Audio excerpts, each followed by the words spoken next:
बहुत समय पहले की बात है। एक बार तथागत गौतम बुद्ध वैशाली नगर में अपने उपदेश दे रहे थे। नगर में उनके दर्शन करने के लिए आम जनों के साथ ही नगर के बड़े बड़े श्रेष्ठ जन भी गौतम बुद्ध के पास पहुँचे। तथागत गौतम बुद्ध एक वृक्ष की छाया में बैठे थे और हजारों उपासक उनके उपदेश सुन रहे थे।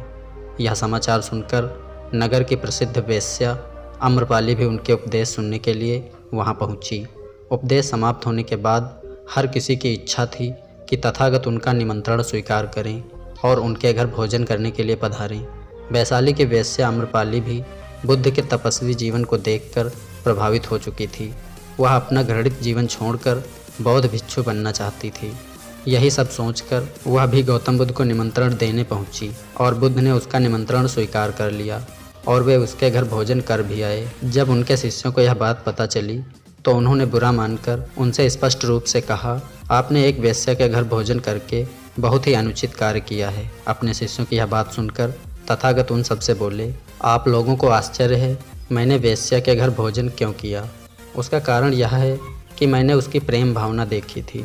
उसने जिस भावना से मुझे बुलाया था वह बिल्कुल पवित्र और निश्चल थी। वह आज मुझसे मिलने एक वेश्या बनकर नहीं बल्कि एक भक्ति भाव से आई थी। फिर भला मैं कैसे उसका आमंत्रण स्वीकार न करता। वैसे भी उसने अपने आप को पश्चाताप की अग्नि में जलाकर निर्मल कर लिया था। जिस धन को पाने के लिए मनुष्य लाखों मनौतियाँ करता है और न जाने क्या क्या तरीके इस्तेमाल करता है, उसी धन को उस वेश्या ने त्याग कर दिया था। आप लोग स्वयं सोचें, क्या आप भी उसे हे माना जाए।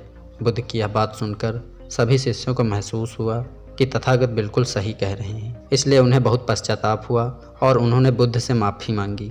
दोस्तों, इस कहानी से आपको क्या सीख मिली कमेंट में हमें ज़रूर बताना। अगर वीडियो अच्छी लगी हो तो वीडियो को एक लाइक ज़रूर कर दें।